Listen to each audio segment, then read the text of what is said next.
All right, welcome back, guys. My name is Ishan. Welcome back to Talk Football, home of reviews, tactics, and transfer talks. And today we have Dom with us from Napoli Talks. And first of all, welcome Dom to our channel. It's great to have you over here. First of all, thank you so much for accepting the proposal for this collaboration. We are all very excited. And first of all, congratulations for that big win against AC Milan yesterday. How are you? Thank you. Thank you. I'm doing fine. Thanks. And it's a pleasure to be on this channel discussing this massive win for the title fight. Okay, so you said that massive win. I just want to hear from you how big this win is for you, for a Napoli fan. What does it mean for the title race? It's so big on just so many levels. So first off, we lost our previous title fight game, which was against Inter, and that was away to Milan as well. So, we had to win this one to show that we can get 3 points against the big teams. So that's reason number one. Reason number two was because if we had lost this game, we would have been completely out of touch with Inter. Inter are 4 points ahead of both Milan and Napoli right now in first. Yeah. If we had lost, we would have been 7 behind, and we would have been, with Milan in between as well. So by winning this game, we're back to being maybe the number one challenger to Inter for the title. And then thirdly, because of the injuries that we've been having lately, we've played with half our squad against Milan, and to get 3 points when you've got half a squad, it shows that we've got depth, and it's just a huge confidence boost going forward. Yeah, exactly. When we talk about this team of Napoli, we can very well say that this is not a full-fledged lineup of Napoli. We see that there are very noticeable absentees in this team, like Koulibaly is missing out from this team, and we don't have Fabian Ruiz as well. We don't have Osimhen as well in this team. And these guys are the backbone of Napoli. And what Luciano Spalletti has done with this team has made these players the crucial players in each of the department, in defense and midfield and in attack. So these guys have been major players for Napoli. But we have seen there was a fall in the levels of Napoli playing, and they have actually dropped off. They were top of the table, but they have dropped off because of these injuries. So how do you think, how crucial are these players, and how far can Napoli actually go without them in the squad? I think these players are crucial. As you said, it's the spine of the team. Koulibaly, Fabian, Osimhen, but we're missing our captain Insigne as well. That's someone that wasn't mentioned. And just regularly now, okay, this was for this game, but we also had Mario Rui missing for this game, which is our starting left back. So we had maybe 5 starters missing. Actually, but throughout the past few weeks, we've had several other players injured. We had Politano injured, Unas injured. We had Zielinski missed some game. We had Anguissa injured. We had Lobotka injured. Manolas got shipped away to Greece this week. So, it's been emergency situation for Napoli. I think I named about 15 players. So, everyone is super important. I think there's no one player that if he's missing, we can't win a game. It's just been the accumulation, and it's been the fact that because it's not about the single players missing from the game itself, it's about the players who are playing are having to play an extraordinary amounts of minutes and potentially out of form because they're not even at their 100%. They're carrying knocks as well. And there were some games where we didn't have, substitutes. We didn't have options. And so it's this accumulation of fatigue, I think, that's really stopped Napoli from grabbing points in other games. Yeah, that is very true. And referring to the game that happened yesterday, AC Milan against Napoli, Napoli winning that game 1-0 thanks to that goal from Elmas. And when you look at the form of Elmas and you will look at the form of Zielinski getting that assist again through that corner kick, would you say that was kind of a lucky goal? And if you look at the overall display of Napoli in that game, were you absolutely happy with that performance? Let's keep aside the win for a while. Were you really happy with the performance that they showed with a depleted squad? I think so, because I think when that goal happened around the 10th minute, Napoli was dominating the first 10 minutes. We went to Milan and we said, going to Milan is so tough. Big stadium. Milan are a huge team. We went there. Fans are crazy. And we said we're going to stomp our authority on this game. And we dominated the first 10 minutes. That corner in the 10th minute was our third or fourth corner of the game at that point. Yeah. So we score a goal. We make use of, that it seems like a lucky goal when you score off a corner. But if you look at it closely, Milan were marking zonal, and Elmas made the right movement to be in the pocket of space, which wasn't being marked zonally. Yeah. So it's a thought out corner, and Napoli are a team that scores a lot on set pieces. So it's at that point, it doesn't become luck anymore when you're doing it consistently. So I don't think the goal was lucky. Then there was the situation of, okay, we scored a goal, and it was about, do we keep pushing and risking it, or do we stay back and let Milan come to us and try to hit them on the counterattack? And it could be interpreted as Milan played the better game, but they didn't have a shot on target. Napoli's defenders kept Ibra, kept Messias quiet all game. They didn't have a shot. They had a shot on target on the 90th minute, which was ruled out for offside. And not only was it ruled out for offside, but I thought there was a foul on Juan Jesus, who was dragged down by Giroud. If you look at the replay again, Giroud has a chokehold on Juan Jesus. So in my opinion, Milan didn't have a sniff at goal. Now, I don't think that stale possession means you're dominating a game. I think it was, Napoli was happy to defend that way. It's in Italy, it's an art form, defending. And they did it perfectly. Was I nervous throughout the whole game? Yes, because any cross could result in a goal. But at the end of the day, I think the defender's performance was top notch, and that deserves credit. Absolutely. And when we talk about that crossing scenario, there was a cross by Fodou Balou-Touré that literally skipped the head of Zlatan and was almost scraping in behind at the far post. Actually, I really was psyched up at that moment. Okay, they just equalized, but that was a very good opportunity. And that was the only one opportunity that they created in the first half that was dangerous. Apart from that, I did not see AC Milan actually threatening the goal, because they usually were moving the ball way better. They were shifting the flanks. They were trying to exploit both the flanks. Absolutely. When you look at the team of Milan, they didn't have their best players as well. Rafael Leo wasn't there. Ante Rebic wasn't there. Salamikis was on the bench as well. They went with Messias, who is in a bright form right now after scoring that winner against Atletico Madrid. And Krunic was played on that left wing kind of position. But Brahim Diaz and Krunic, both of them were kind of occupying the same positions most of the time, and there wasn't a lot of space left on the left hand side. So Fodou Balou-Touré had to go on from that left hand side, and in those spaces it was Napoli who were operating through Hirvin Lozano and Elmas. They were literally having a very good game, because when you go in a game where you score early and you have to sit back when you try to defend and hit them on the counters, this actually works out really well, and this worked out for Napoli tonight. So very happy for the win. But let's get back on that penalty incident, because that was one moment where actually I thought, okay, Milan have equalized, and we were celebrating because I was rooting for Milan yesterday. In that scenario, when Giroud went down, the referee gave that as an offside, because Giroud, while being on the ground, was kind of interfering with the play. How did you interpret the whole scenario? Because according to us, what we saw in the replay, if you forget about that whole choking incident, while Giroud was on the ground, a player, when he's on the ground, he might try to get up or stand. And should that be called as an interference in the play? Because Kessie scored that goal, and I didn't think so that any other player was offside in that position. What's your take on that? So I think to answer that question, all we need to do is look back at the Roma-Atalanta game. I'm not sure if you had a chance to look at it, but it was a situation where it's 2-1 for Roma at the time, and Atalanta scored the 2-2, and the goal was given as offside for a very similar situation where a Roma player basically did an own goal, but it was judged that the Atalanta player next to him kind of forced him to make that movement to cover the ball. So the Atalanta player didn't even touch the ball, but he was interfering with how the Roma player was acting. So when it's such a direct interference, the precedent that was set on the weekend was that you can't give the goal. It would have been even more unfair to give it away from Napoli if we saw that Roma, they managed to get away with that.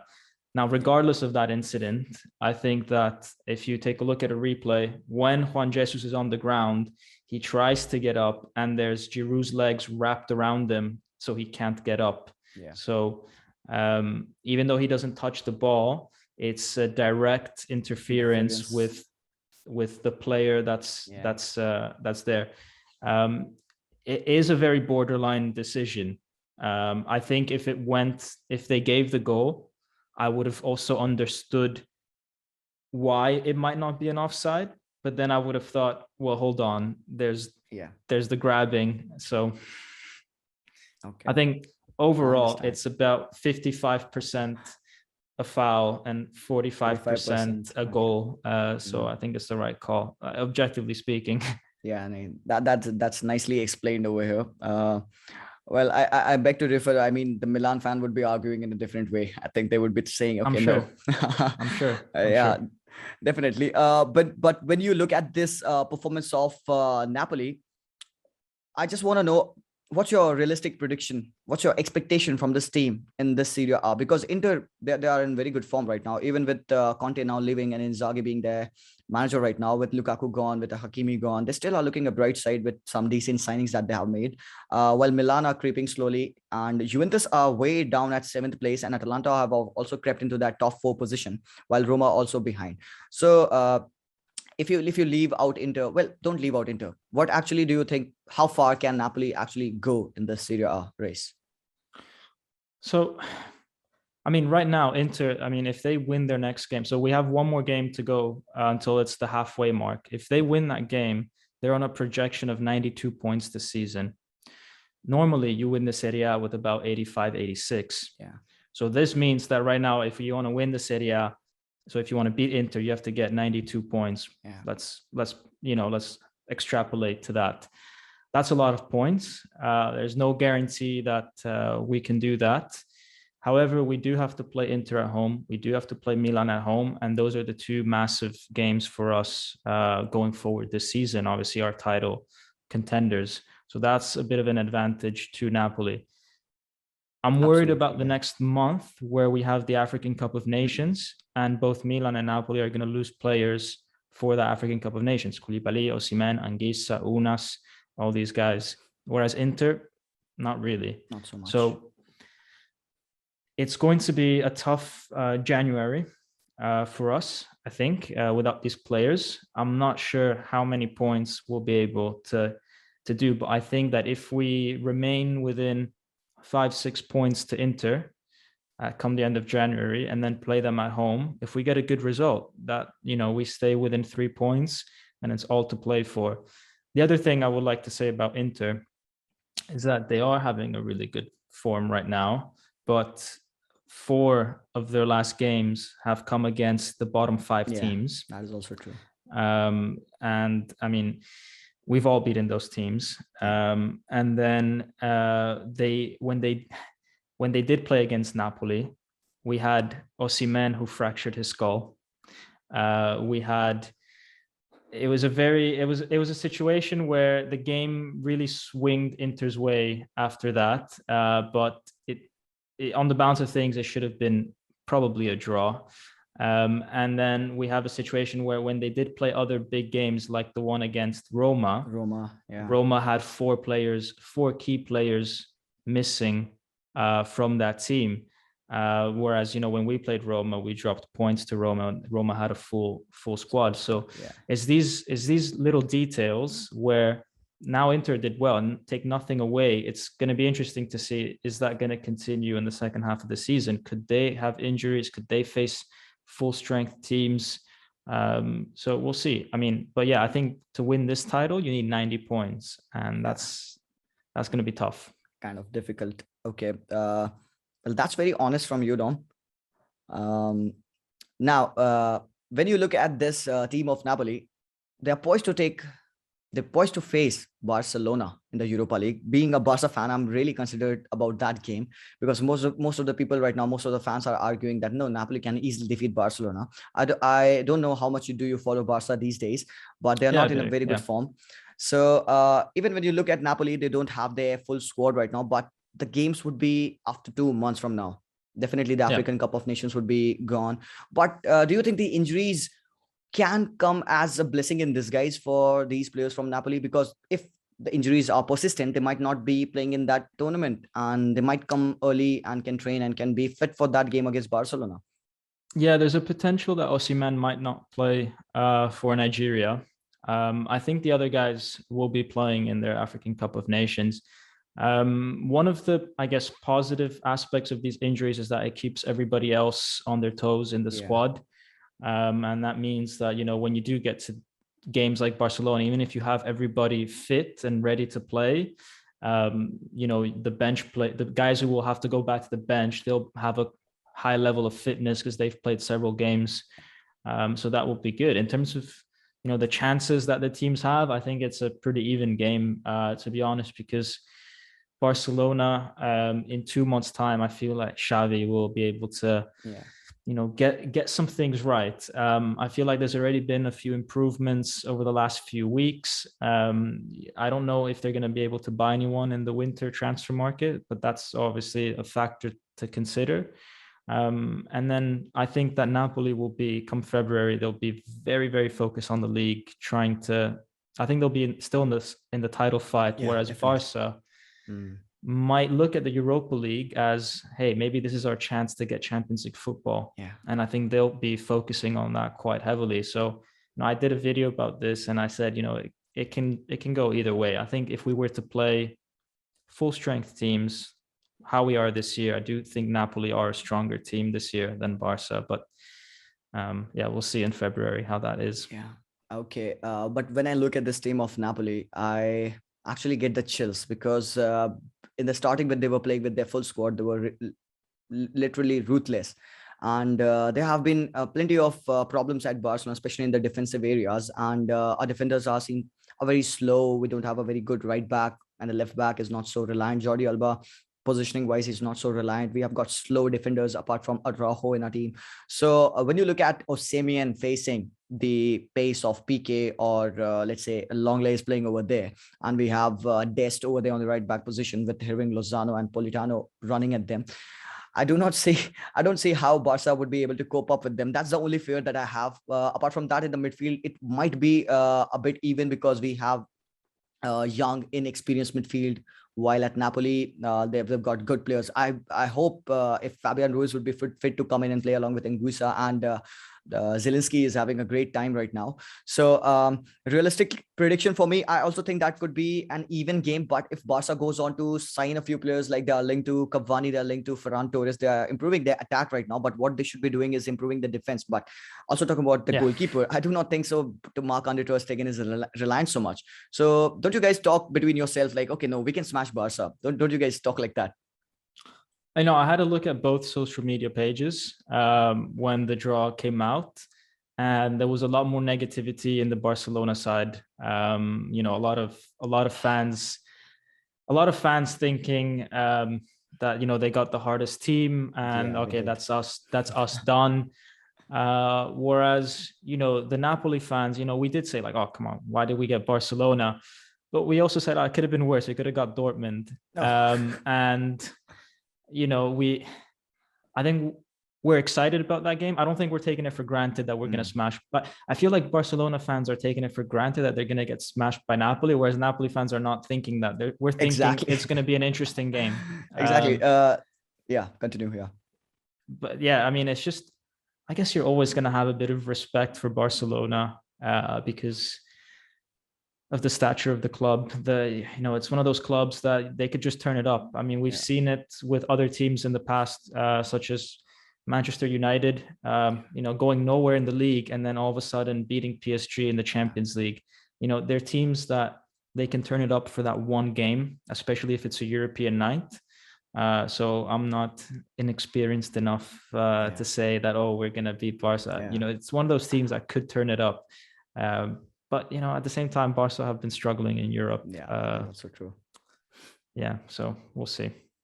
Well, the people who have been bashing Barcelona are not the fans of Napoli. It's the other fans who have been saying, okay, Barca's gonna be kicked, beaten so badly. So we know where we stand right now. We are not so confident, but we are confident in Xavi that he might be able to improve the team. But Spalletti has done a terrific job at Napoli. So what are your realistic expectations in the Europa League?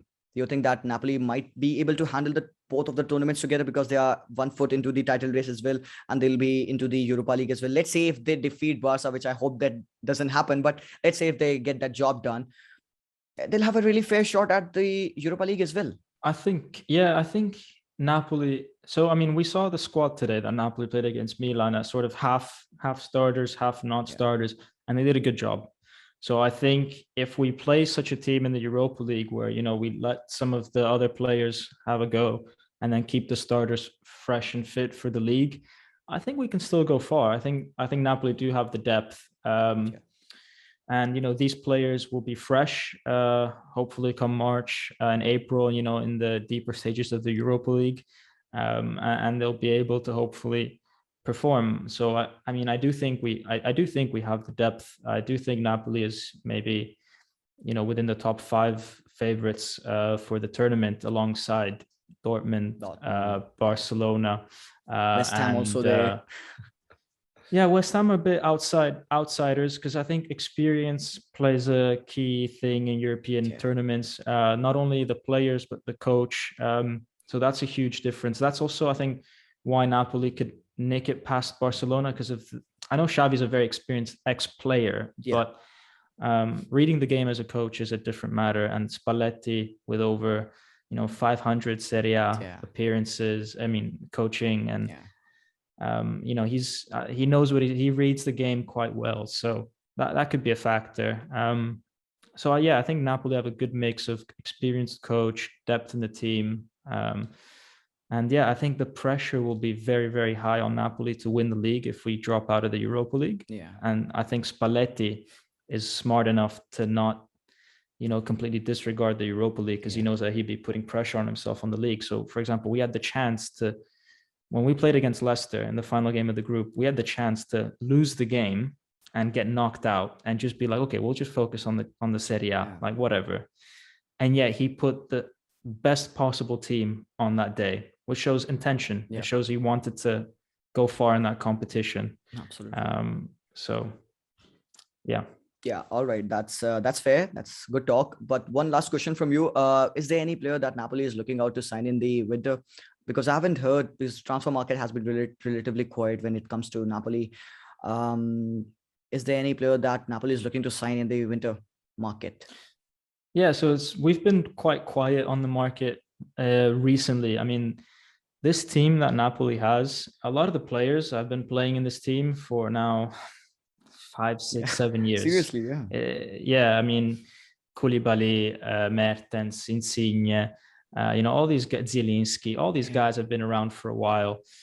Some of the other players have been around for at least 2-3 years. Lozano, Demme, Lobotka, Di Lorenzo, Malquit, all these guys. So we haven't really done much in recent transfer windows. This transfer window that just happened, we got 2 players for free.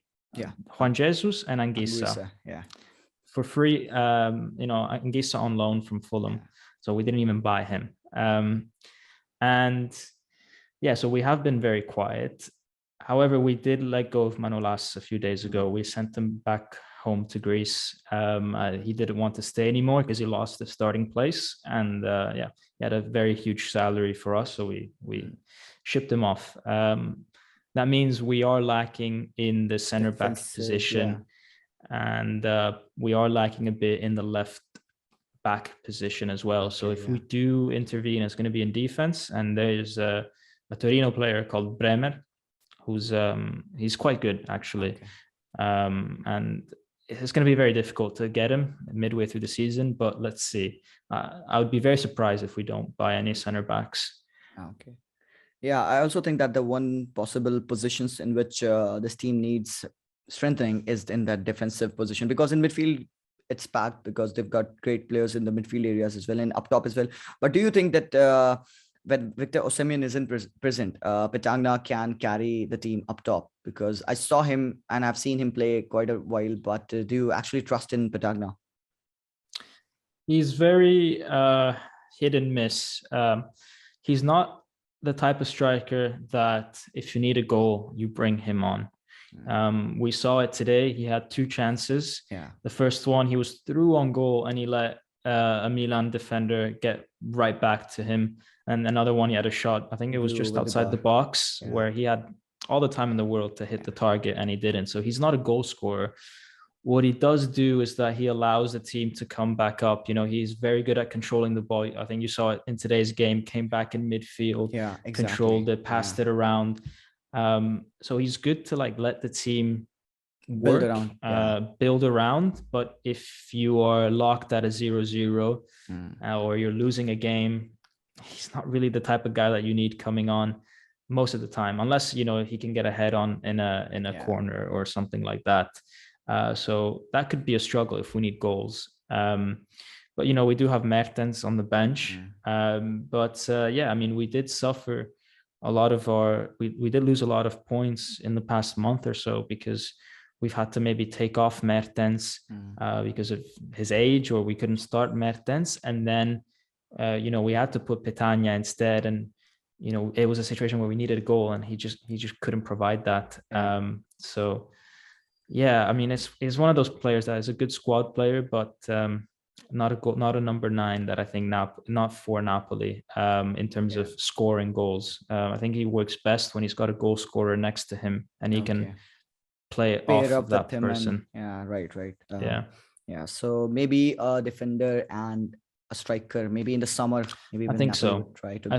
I think Napoli will try to get another striker, especially because Mertens is getting a bit older. So they'll need someone as a vice Osimhen for sure. Vice Osimhen. Okay, but there also have been fears about losing Victor Osimhen. I mean, he is a special talent, and there are a lot of clubs around the world football who are watching at Osimhen and they're wanting to sign him. Do you really think that Napoli would entertain any kind of offer? Because this guy won't go cheap. I think that Napoli would not entertain anything under 100 million. Because at the end of the day, he's young. He's shown his potential. Then he got injured. But before the injury, he was scoring goals for fun. And he's got so much, still to improve. But I honestly don't think Osimhen would want to leave Napoli. I think he's found a club where, at this moment in time, he is the guaranteed starter. Yeah, definitely. The whole team plays for him so that he can score goals. If we are a team that can challenge for the title, that we can get into the Champions League, I think for his own personal growth, it doesn't make sense to, let's say, I don't know, go to Manchester United or go to Bayern and have to fight for place with Ronaldo and Lewandowski. And at 21 years old, sit on the bench when instead you could be the main man at a Champions League club. Obviously, if we don't get Champions League football in the unlikely case, then I think he would, fair enough, try to look for something else. But yeah, I don't think that he will leave Napoli this season, maybe the next ones, but not this time. No. All right. So, well, that was a good talk. That was a great talk. Thank you, Dom, for being on the channel. And guys, let me tell you that whoever is watching, please head on to the channel of Dom over here. I'll link in the description, or I'll also attach on the title so that you can check the Napoli Talk channel. And if you guys are a fan of Napoli, and if you aren't as well, do check out the channel of Napoli Talk, because you would like to see the content over there. So, well, Dom, that was a great talk. Thank you for being on the channel, and I hope you enjoyed the conversation. Thank you, man. Yeah, it was a pleasure being here. Unlucky with the result for you today, but it was a good game by Milan. I mean, the title race is still alive, and that's the most important thing. It's going to be fun. It's going to be fun. And yeah, guys, if you guys do happen to come by my channel, come say hi. Yeah, definitely. That would be very good. And also, talking about that title race for a while, I think so. This is one of the best title race that we will be seeing in a while, because it was dominated by Juventus for a while now. And now it's much more open. It's literally open. And if Inter Milan slip, there'll be so many teams that will be in the contention to win that title. Don't you think? Yes, exactly. We had Juventus dominate for a few years. Napoli and Roma gave them some hard times, but at the end, it was always the same winner. Inter won it last year, and whilst Milan was doing well in the start, Inter ran away with it by the end. I think this year, as you said, there's so many teams. It's not just between two teams like it was in the past, but as you said, there's obviously Inter, then there's Milan, Napoli, but also Atalanta are still kind of in the mix. So yeah, there's at least 4 teams that I think have a higher than 10% chance each of winning the league, which is interesting. What about Juventus? Do you really feel that they might fail to make it into the top 4? Because that would be really poor on their part, because Max Allegri, after losing Cristiano, do you think that their team is not up to the mark to make it into the top 4? Because that would be horrendous. Yeah, I think they were quite fortunate to make it last year in the first place. They made the top 4 because Napoli drew at home in the last game of the season. But it was kind of a gift that we gave them. So they were already on a very tight rope, and then they let go of their best player, Ronaldo. And they didn't really buy anyone to replace him. So I think that actually anyone who expects Juventus to be in the top 4, I don't know where they get that expectation from, because the squad was not there last year, and it's even worse this year. So top 4 will be a struggle for them, because also Atalanta, who are currently 4th, they're a strong team. So yeah, it's gonna be a struggle. All right. And you've got other players, Roma, and you've got other teams, Roma and Lazio, who could also have a say. Fiorentina as well could have a say in the top 4.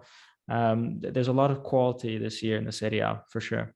Definitely. And even for a while, Lazio were playing really good, and Fiorentina are winning games after games. Dusan Vlahovic is scoring for fun, man. Equaling that record of Cristiano for 33 goals in a calendar year in the Serie A, man. That is terrific feat for him. Well, not so good news for the Juventus fans. Might want to close your ears before you hear this from Dom. But that's it from us. Thank you, Dom, for joining this podcast. It was great. It was a pleasure to have you on our channel, and we'll be doing this again very soon, because we'll be facing you. So we will have to talk to you about that Barca versus Napoli match in the futures. So thank you so much for joining, and I'll see you again very soon. Thank you. Thank you for having me. Bye. Bye, guys.